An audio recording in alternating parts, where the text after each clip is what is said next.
The following program contains strong sexual content. Viewer discretion advised. Today on an all-new Dr. Phil.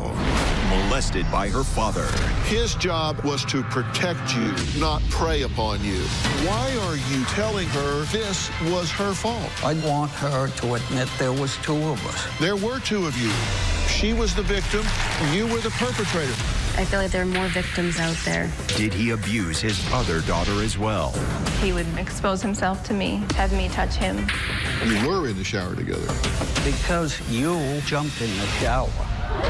That was your idea, not mine. He would grope me when I'd walk by. None of that happened. You can't prove it. I think I can prove it.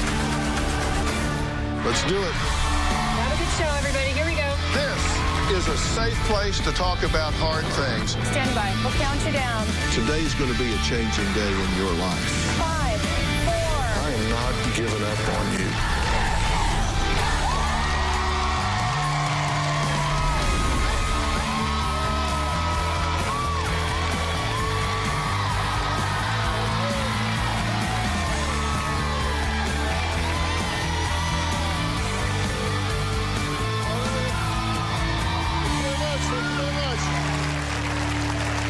Yesterday, I sat down with Kim and her father, Bob. Now, Kim said Bob robbed her of her childhood by molesting her from the ages of 7 to 14.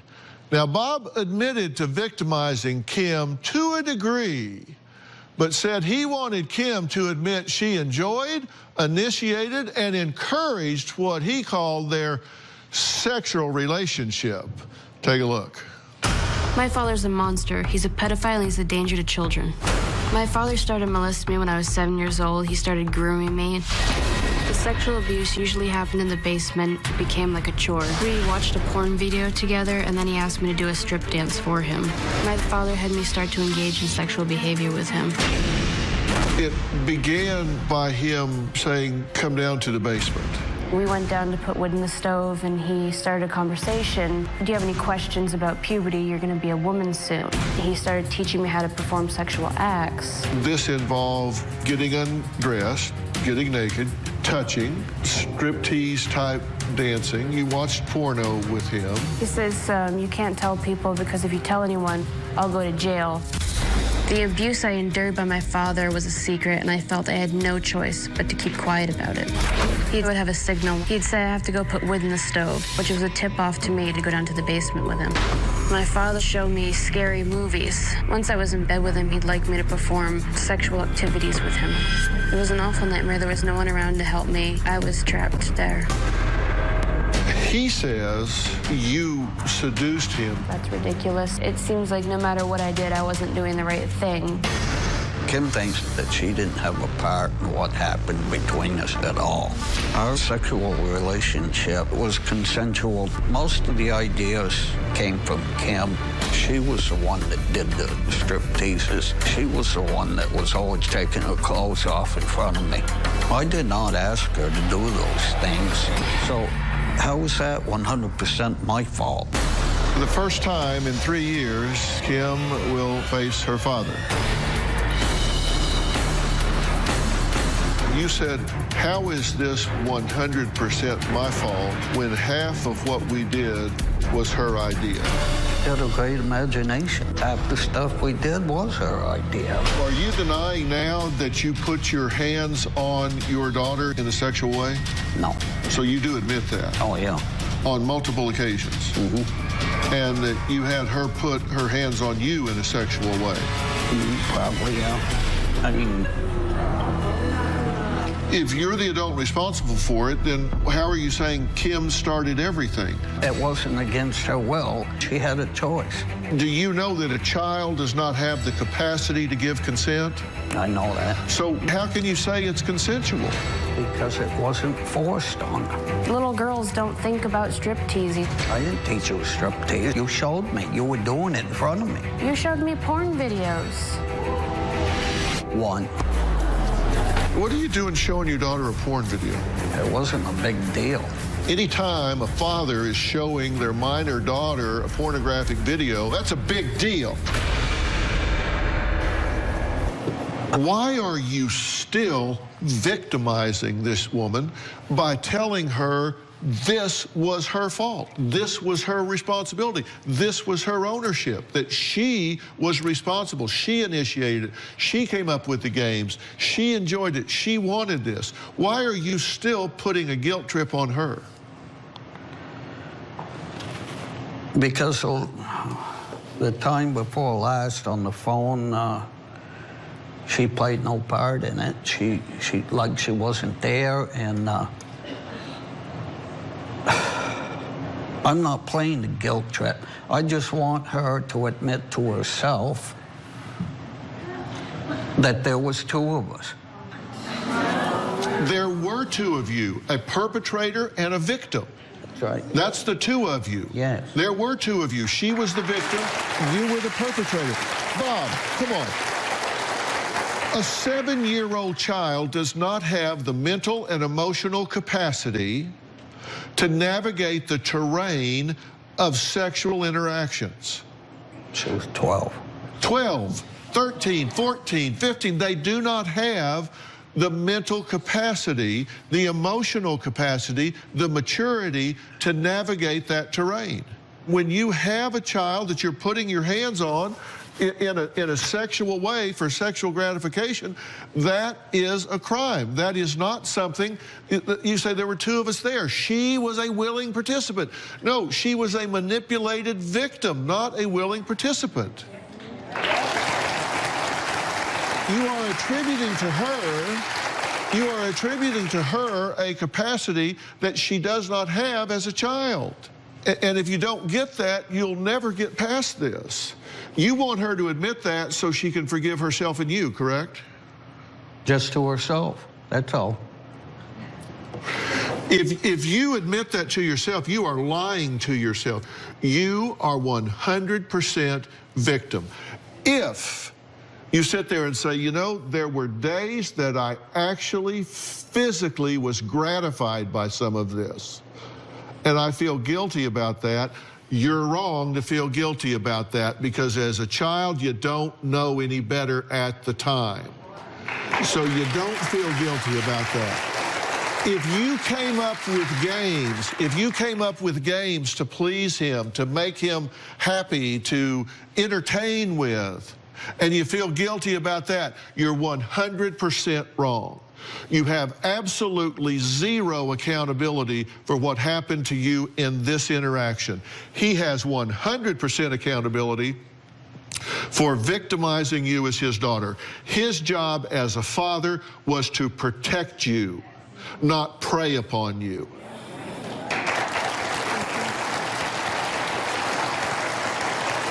If you came to his room at night stark naked and he's laying there and you stood up on his bed and said, please touch me, it's his job to get up, wrap you up in a sheet, take you back to your room, put you in bed and say, that is not appropriate, don't you ever do that again. That is his job. It is his job to never lay a hand on you, a finger on you for sexual gratification in any way whatsoever. Not to ever show you an image, not to show you a video, not to suggest a game, not to let you put your hands on him, his hands on you. Ever, never, ever.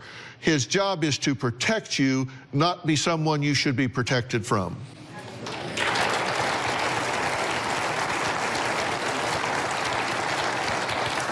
Now tell me I'm wrong. And I'd be a fool to tell you you were wrong. Then why are you telling her that? Can't do it over again. No, but you can own it now. I did. No, you don't. You're saying there were two of us there. She needs to own her part of it. She had no part of it. She was a victim. That's like saying there were two of us involved. I went in the bank and shot the teller. There were two of us involved. Yes. The gunman and the one that got shot. Yeah, there were two of you involved. That's not two people being involved. This wasn't sex. This was rape.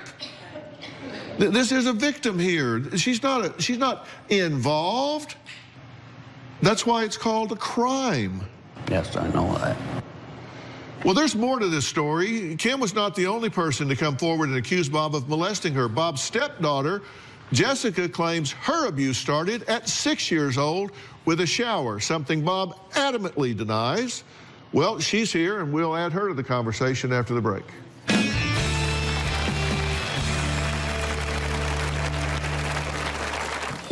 Countless nights, Bob would touch himself, and then it progressed to him making me touch him. I have never had a sexual relationship with Jessica. Jessica is mentally ill and a paranoid schizophrenic. And later, You know that I'm not lying. He would have me touch him. None of that happened. You can't prove it. I think I can prove it. This ain't the way it all went down. Tomorrow on an all-new Dr. Phil.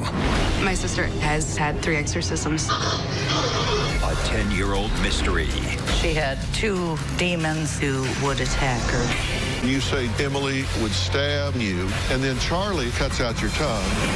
Is it possession? If someone puts holy water on me, my skin is on fire. Or something else beyond her control? What if that's not it? That's tomorrow. Kim says growing up, going into the basement became an unthinkable chore. Why? Because she says her father used it as a secret place to sexually abuse her almost daily. But was she the only victim Bob was forcing himself on? Well, Kim's stepsister Jessica claims her nightmare with Bob began at 6 years old. Like my sister Kim, I was sexually abused by my stepfather, Bob. My mom didn't want to be bothered with bathing me, so Bob offered to help by taking me in the shower with him. He'd be under the water touching himself, and I'd be at the other end of the shower shivering. I didn't know what to do, but I didn't want to make anybody mad. Countless nights when I'd climb into my parents' bed to say goodnight to my mom, Bob had a sexual routine that he would do. Bob would touch himself, and then it progressed to him making me touch him.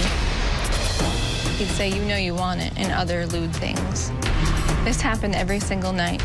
My mom saw it all, and she did nothing to stop it. I didn't understand why my mom wasn't protecting me. For a while, the abuse stopped, but when I turned 12 years old and developed breasts, he started groping them all over the house, anytime I walked past him. When I was 14, I finally came forward about the abuse. My mom was livid. My mom flat out told me I was just a troublemaker, a liar, and that I was just looking to get revenge. My mom tried to make me out to be crazy, put an extreme amount of pressure on me to change my story, telling me that if I didn't recant, they were going to put Kim in foster care. She said the only way to stop all of this is if I lied. I blamed it all on my biological father, who had passed away. To this day, Bob still denies that he sexually abused me. I just want Bob to finally man up and tell the truth. Well, Bob says Jessica is flat out lying. He says her concocted story of abuse is sadly a symptom of severe mental illness.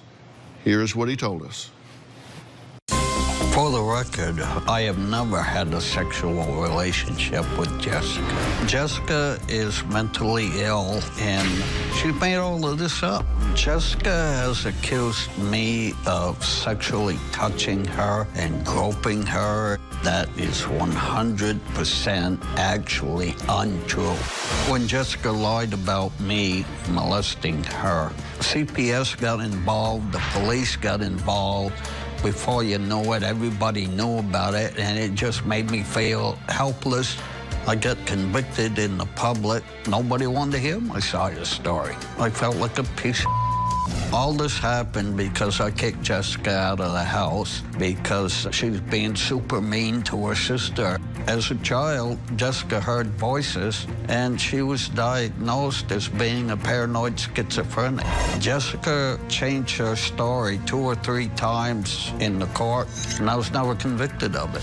I put all of Jessica's lies about me in the past. Jessica is still hanging on to it. She clearly needs help.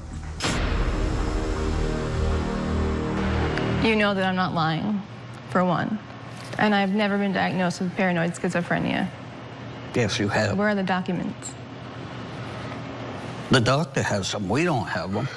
So, through this life of paranoid schizophrenia, Were you able to make it through grade school, Yes.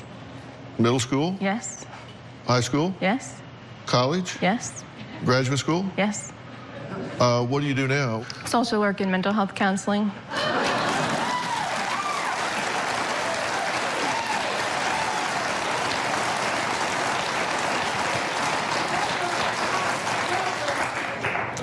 Well, you ought to have some insight to that. Yeah. I've been diagnosed with PTSD, but that's about it. Yeah. All I know is what the doctor told your mother, and that's what she told me. Okay. But you said in your piece she's mentally ill and making everything up. You stated that as a fact, not just I've been told that. You said Yeah. that. You also said something else. You said she's coming across as Little Miss Innocent. That's what she used to do. But if nothing went on between the two of you, what's she playing Little Miss Innocent about? Because she believes that it actually went down. That's, I swear on a stack of Bibles, I'd do anything. I didn't, I swear I didn't. If I did, I'd say so. Why do I know what your private parts look like if you never touched me? Because I didn't have you get in the shower. You jumped in the shower. That was your idea, not mine. Now you were in the shower together. Yeah. Yeah, but that was her idea. She jumped in there. I didn't know she was going to jump in there. I was in the shower. It was her idea, not yours. You It didn't. wasn't my idea, no. Kind of like it was her idea to come up with some of these games. If you don't know something's coming, how can you stop it? You could turn the shower off, cover yourself up, pick her up, take her, put her in her bedroom.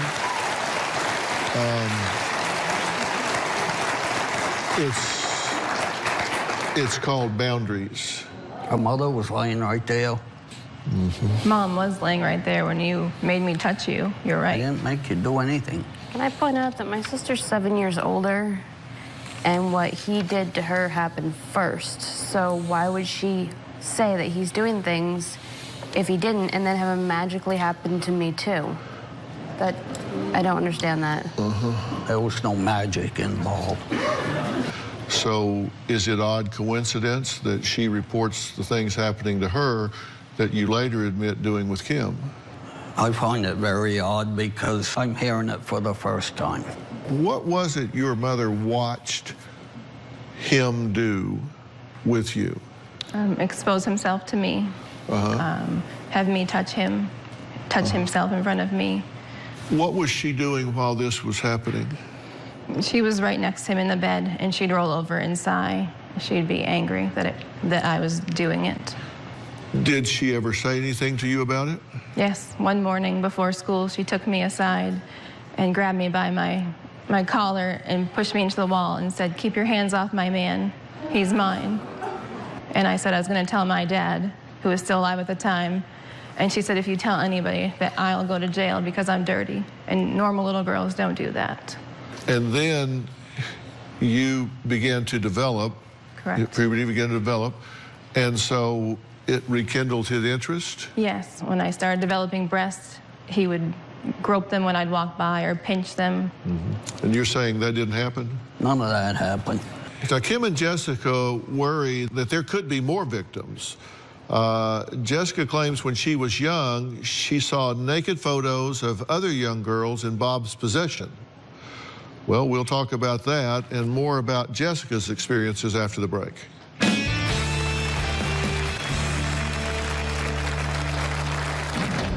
I believe Bob is a huge danger to children. There are children I've seen hanging around the building where he lives. He is not trustworthy. I found a photo album that had pictures of naked twin girls in it. If my father has the opportunity, I believe he would molest another child.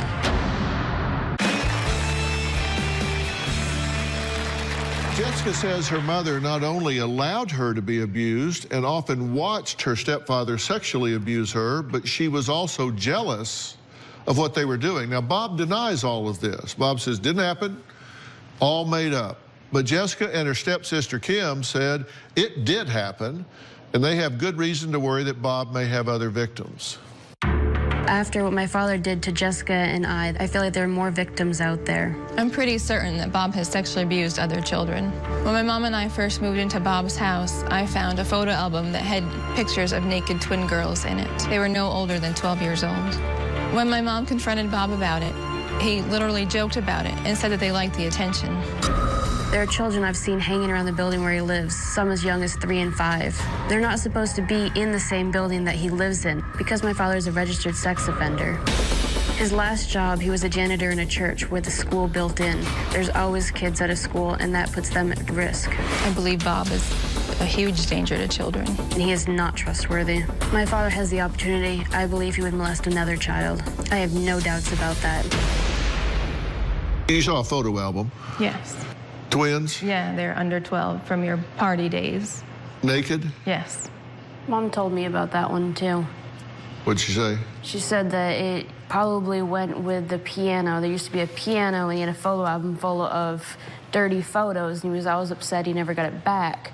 And he thought that it may have been in the piano that I don't know if he sold it or gave it away, but the people he gave it to or sold it to were very religious, and if they had found it, they probably would have just disposed of it. You got those pictures.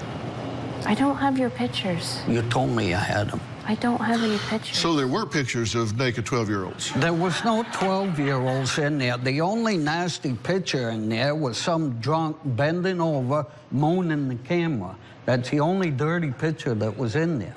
You said one event that sticks in your head was when you were 7 or 8 and Bob had a friend over. Yes. Bob told him that I wanted to perform a sex act on him. Uh-huh. And how'd you feel when he told you that? Embarrassed. Did that happen? If it did, I can't remember it so long ago. I'm not, hey. Well, no, your daughter was 7 or 8. I mean, did you, I kind of remember. Don't you think you'd remember if you told a friend? I would think so. Yeah, but you don't remember. Not any more than she does. You say that he would grope you and pinch your breast, yes. And then how did this eventually come to light? As I understand, the two of you had gotten into an argument, the yes. two of you, and so he got upset. What did he do? He pushed me up into the counter in the kitchen and punched me in the face, and I held him back in my claws or into his arms, and then he threw me outside. It was November in the snow. I didn't have my shoes or jacket, and I demanded my dog before I left, and he threw the dog down the landing at me. And when your friend came and got you, you told these people what was going on? I did, and then which led into the past abuse. And one of the friends there, her mom was a guardian ad litem for the courts, and she had to report it. And that's why I ended up talking to the Child Protective Services. Okay, so she's a guardian ad litem, which means she's a mandated reporter. Correct. So she did the reporting. So you had to disclose this and talk about it. And that's when your mother put major pressure on you that said, you're going to have to change your story and say it was your biological father, not Bob. Correct. Or they're going to come get your sister, Right. take her out and put her in foster care. Right, and I had my best friend I could live with, and then my grandmother, and I knew that Kim had nowhere to go. So you changed your story to protect her. I did. You didn't change all of your story, though. No, my father passed away when I was 10, so I hadn't developed breast yet. So I said I wasn't going to lie about that piece because it didn't make sense. When you later found out what happened to her, how did you feel about that? I think it was all my fault. You don't blame her for not protecting you. It wasn't her job.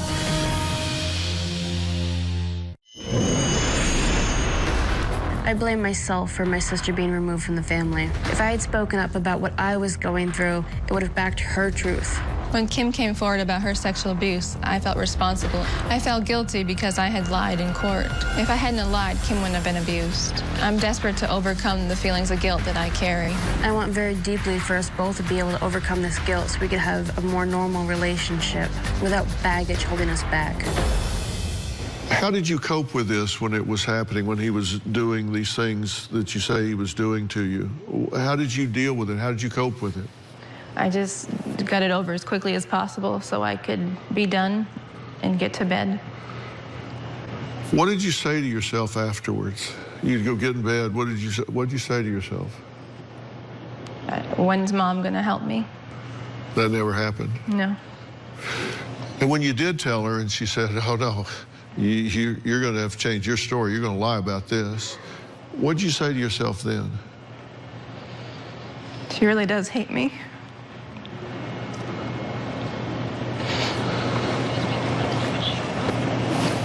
What would he say to you when he was doing these things? You know you like it. It feels good, doesn't it? Do you remember saying that to her? I never said that. And yes, I would remember that. How alone does it feel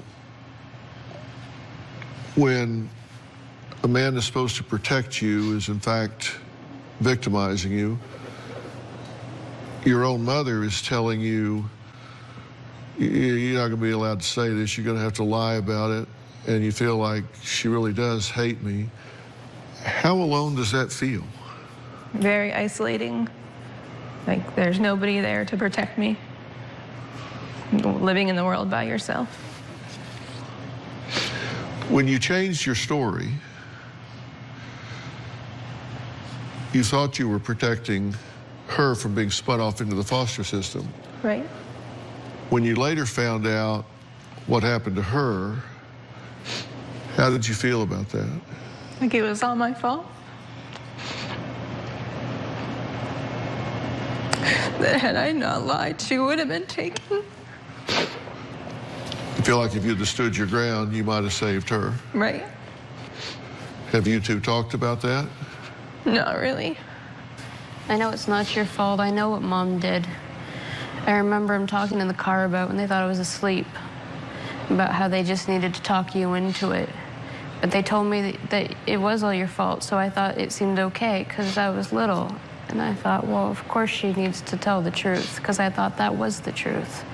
I didn't realize, and I knew that they were forcing you. And I didn't know. You didn't do anything wrong. You didn't either.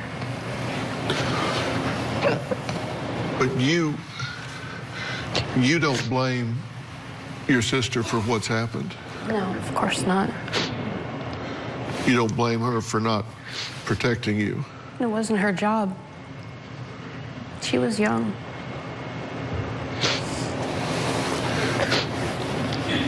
You can forgive her for being young, but not yourself?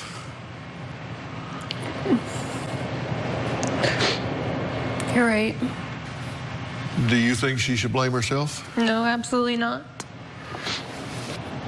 Well, Kim and Jessica say they weren't the only ones subjected to Bob's crude sexual comments. Their friends were too. Did you make inappropriate comments to their friends? To their friends? No.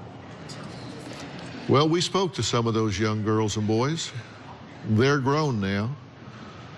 They have a lot to share after the break. Tomorrow on an all-new Dr. Phil, a 10-year-old mystery.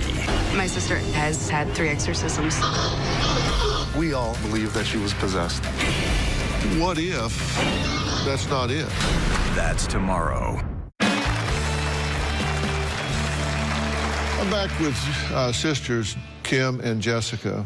Both of them say that they were sexually molested, not once, not twice, but across years by Kim's father and Jessica's stepfather, Bob. Now, Bob admits that he did cross lines, cross barriers with Kim. He started out saying, hey, you know, she initiated a lot of this. She wasn't innocent in this. She wanted it as much as I did. He's kind of backpedaling on that now. I hope genuinely is getting some insight here. He denies any activity with Jessica. I asked him if he made inappropriate comments to some of their friends. He said, did not happen. Well, We reached out to some of those people, and here are some statements from them. I have been friends with Kim since we were 8 years old. When I was about 12, I remember Bob making inappropriate comments about my body. He often commented on the size of my breast in a vulgar way. He would always find a way to be in the same room with us when I was visiting, and we would try to avoid him. He often brushed his body past mine in a way that felt inappropriate. So that's one of those people. Then here's a statement from Jessica's brother's friend. Lived at the house for 18 months. When I was 16, I lived with Jessica's family and witnessed Bob's inappropriate behavior. I would bring my girlfriend over, and Bob would ask her to do sexual things to me in front of him so he could watch. He was a very disturbed guy and would ask lots of people for sexual favors. It was vulgar and disgusting. Bob would always say inappropriate things. He made sexual innuendo and make it seem like a joke. He would sometimes just sit on the couch and shout sexual things. It was very uncomfortable. All right, now here's a statement from Kim's childhood boyfriend. While I was dating Kim, Bob would hover around us at the house and say very inappropriate sexual things. I particularly remember him saying horrible, disrespectful, and patronizing things to Kim's mom. Then he would grab his crotch. When I had a private conversation with Bob, he would ask for sexual details of what Kim and I had done, which I did not give him. I remember at that young age understanding that he was demeaning to women. So there's 4 people that disagree with you. This ain't the way it all went down. Yes, I did talk filthy. I did. And I loved it. You know why? Because her mother hated it. And I wanted to rub her and get her as irritated as I could to get even with her, because she forced us to live like pigs, and that's all we'd argue about. So it wasn't talking filthy for anybody's sake except their mothers. Well, that revenge came at a very high price for these innocent young girls. Well, next, is there anything Bob can and will say or do that could help Kim and Jessica find the peace that they're both searching for? Will he ever truly admit and take responsibility for what he's been accused of? Who knows? I'll tell him what I think he needs to do after the break. If you're going to be in the Los Angeles area and want to watch a live taping of the Dr. Phil Show, call 323-461-PHIL. That's 323-461-7445, or visit drphil.com. Tickets are free, and I hope to see you soon.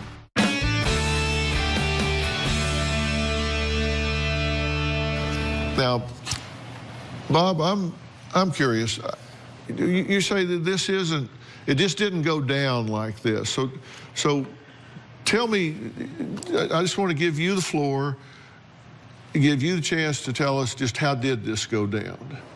Yes, I took responsibility. I pled guilty. I did what I did. I can't change it. Jessica, what you saw and how you saw it just didn't happen. You can believe what you want, you're going to anyway, but I can't prove it, you can't prove it, so where do we go from here? I think I can prove it.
boundary.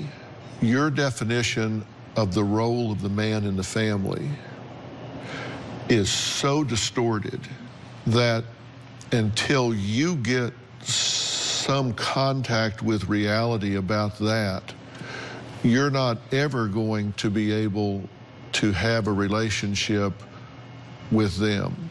They just want to hear you acknowledge, I was so lost and so inappropriate, and you paid the price for it. And you keep saying, that's in the past, I can't change it.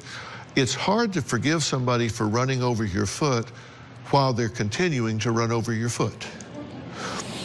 And you were inappropriate with them then, you're inappropriate with them now, because you're insulting them by continuing to say that nothing inappropriate happened when a blind man can see that it did. I believe that you have a very distorted view, but I will help you sort that out and get those distortions out of your view if you want that help. And you can think about that and tell me if you want me to get you that professional help. I will do that if you would like to have that. But I think your view is distorted, and I think it's offensive to their sensibilities. And until that's worked out, I don't think they're going to feel safe around you or safe for their children around you or anything of the sort until that's worked out. And if you want that, you're going to need to work that out. So you can think about that.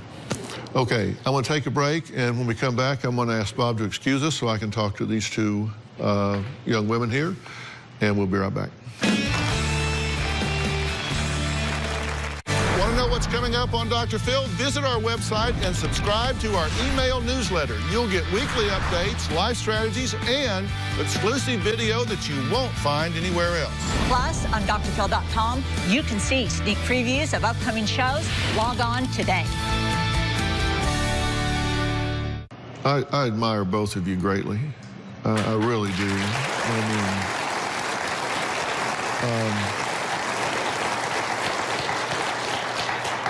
Both of you have become very fine young women in spite of, not because of, the parenting that you've been through and the life that you've been through, and how you've been able to look ahead and have a North Star and keep yourself moving forward the way you have. Is just damned impressive. I really impressive. So good job on that.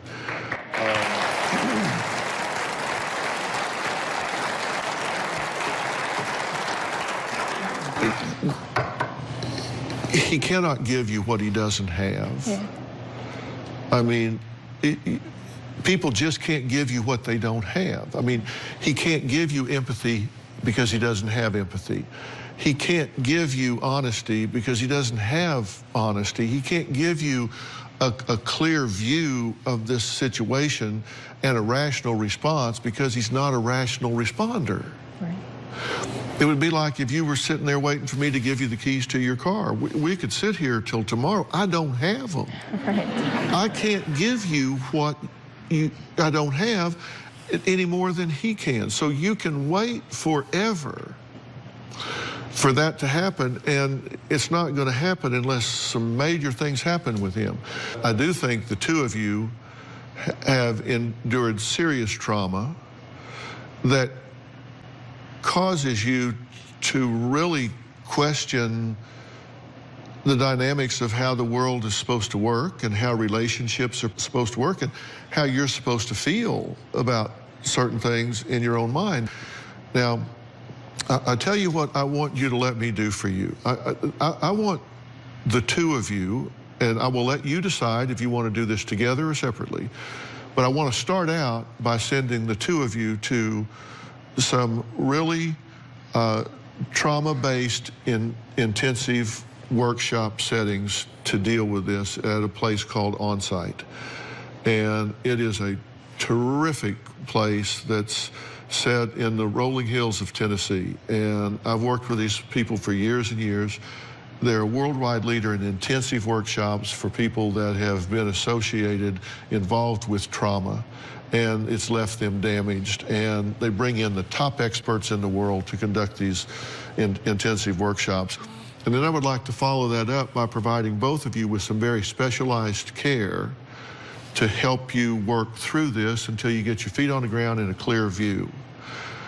And as to relating to him at this point, I would not do that at this point. I would call a moratorium on that. I wouldn't let my children around him at this point. I wouldn't, Never. I mean, I would protect the way you were not protected until you have a clear view of this. And there's some healing that needs to be done, and you deserve to have that healing. And so I would like to make that offer to you just as a gift from us to you, and give you guys the help that you should have had a long time ago and that you very much need now. Thank you. Fair enough? Okay. All right? Okay. All right. Well, we have to stop. I want to thank all of my guests today. A special thanks to Miles Adcox and the people at OnSite. They do a great job with people that have been through the kind of trauma here. I'm talking the PTSD and all that. This is very layered, and you all deserve this so much. I want to thank you for being here. We'll see you next time.